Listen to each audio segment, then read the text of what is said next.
हमारे ऋषि मुनियों ने वेदों की ऋचाओं को अपनी ध्यानावस्था में सुनकर ग्रहण किया, जो वायुमंडल में पहले से ही मौजूद थी। इन्हीं ऋषि मुनियों से सुनकर इनके शिष्यों ने कंठस्थ किया, इसलिए इन ऋचाओं को श्रुति कहा गया। कालांतर में ऋषि मुनि की इस धरोहर को महर्षि व्यास ने 4 वेदों में संकलित कर दिया। हमारी सनातन संस्कृति की ये कल्याणकारी देन पूरे विश्व को मार्ग दिखाती है।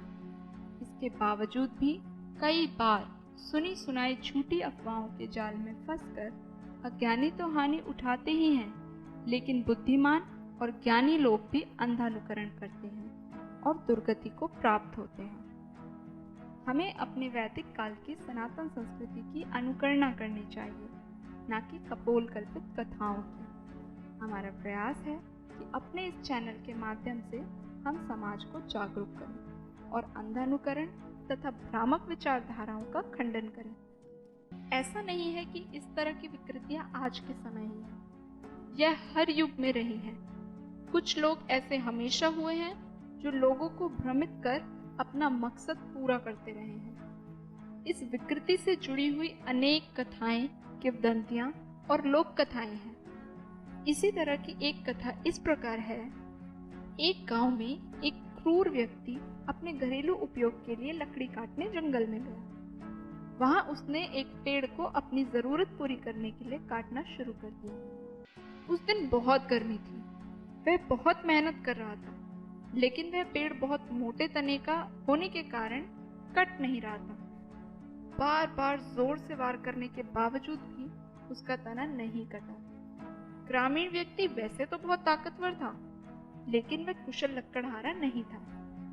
वह क्रोध में भरकर उस पेड़ के तने पर जोर जोर से वार करने लगा। जोश जोश में वह होश खो बैठा और उससे चूक हो गई।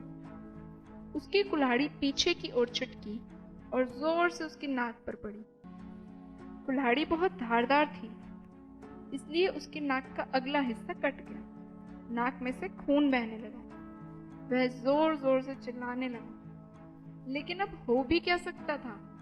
जैसे तैसे उसने अपनी कटी हुई नाक को संभाला और गांव की ओर चल पड़ा। राह में वह सोचने लगा, अब मैं किस मुंह से गांव में जाऊं, और जब गांव वाले मेरी कटी हुई नाक के बारे में पूछेंगे तो क्या बताऊंगा। ऐसा सोचते सोचते उसके दिमाग में एक खुराफाती विचार आया। गांव में घुसते हुए एक व्यक्ति ने पूछा, अरे भैया, ये नाक कैसे दबा रखी है? तुम तो जंगल गए थे ना लकड़ी काटने। ग्रामीण व्यक्ति बनावटी प्रसन्नता के साथ बोला, भैया, मेरा तो जन्म सफल हो गया।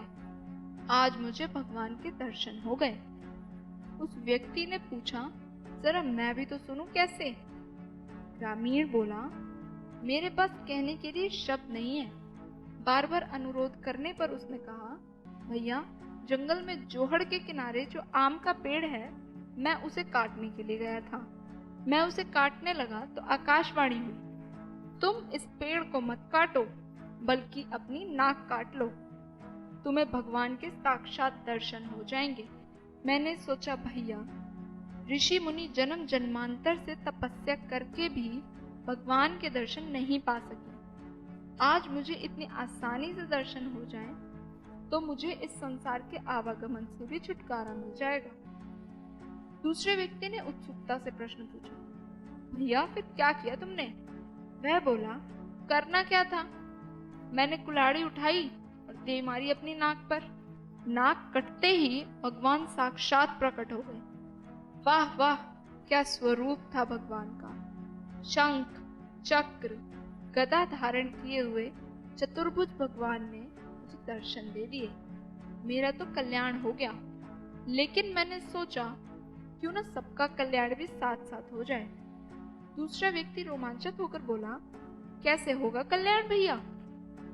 ग्रामीण पूरी तन्मयता से बोला, मैंने भगवान के चरण में लेटकर हाथ जोड़कर प्रार्थना की, हे प्रभु, आपने मुझे दर्शन देकर मेरा तो कल्याण कर दिया, लेकिन मैं चाहता हूँ कि आप सबको दर्शन देकर मोक्ष प्रदान करें।